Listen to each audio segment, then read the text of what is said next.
Lahat ng pusong sawi at sugatan, hihilumin ng Panginoon.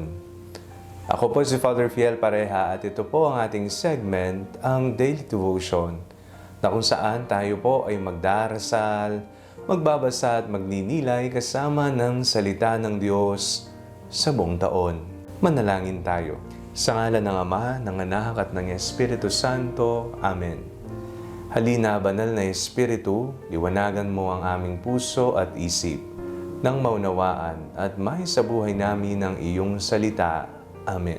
Our Bible passage for today is from the book of Psalms, chapter 147, verses 1 to 6, and I will read it for you. Praise the Lord. How good it is to sing praises to our God, for He is gracious and a song of praise is fitting.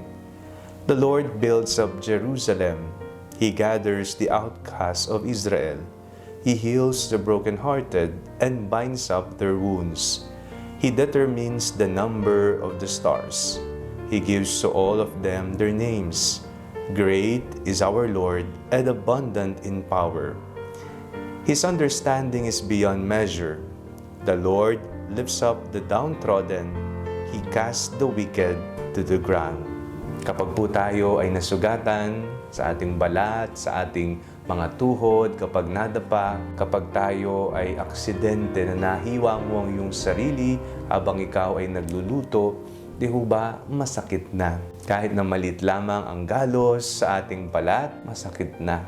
At ito'y damang-dama na ng buong katawan. Paano pa kaya kung ang ating mga puso ang naging sugatan? Kapag po ang isang tao ay may pinagdadaan ng matinding kalungkutan, pagkasawi, tinatawag po natin ito o binabansagang siya ay may sugatang puso. Para bang nagalusan, para bang tinarak ng punyal ang kanyang puso dahil sa matinding kalungkutan o kung anuman ang ligali na kanyang pinagdaraanan. Ang ating pong binasang salmo sa araw na ito ay isa pong patotoo ng Panginoon ay isang manggagamot. Siya ang dakilang manggagamot na hihilom sa ating mga wasak at sugatang puso. Batay po sa ating binasa, He heals the brokenhearted and binds up their wounds. Karugtong niyan, mababasa din nating, the Lord lifts up the downtrodden, He casts the wicked to the ground. May mga pagkakataon po talaga sa ating buhay na tila ba napakalungkot natin. Ano ba ang mga problemang pasan-pasan natin? Tinatanong natin si Lord, Lord, bakit mo naman binigay sa akin ito? Diba? Ganyan lagi ang linyahan natin kapag tayo ay nasasaktan. Lord, hanggang kailan? Lord, masakit na. Lord, sana po gumaling na. Sa mga panahon na nararanasan natin ang mga pagkasugat at pagkawasak ng ating mga puso, tayo po ay tinatawag ng Panginoon na ipaubaya ang mga ito sa Kanya. God is a healer, God is a comforter, and He will heal and He will comfort us every time that we feel the pain and suffering in life. Lagi po nating tatandaan, ang Panginoon ang siyang hihilom. Manalangin tayo.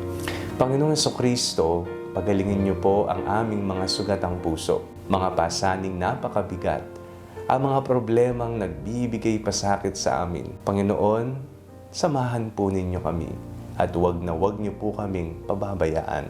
Amen. Sa ngalan ng Ama, ng Anak at ng Espiritu Santo. Amen. Huwag po ninyong kalimutang i-like ang video ito, mag-comment po kayo and share it with your family and friends. Ang Panalangin Bago Matulog ay may sariling Facebook page na po. Huwag niyo pong kakalimutang mag-like at mag-follow dito and do not forget to subscribe to our YouTube channel. I-click niyo lamang po ang link na nasa description ng video ito o kaya naman po, just search Father Fiel Pareha. God bless you po.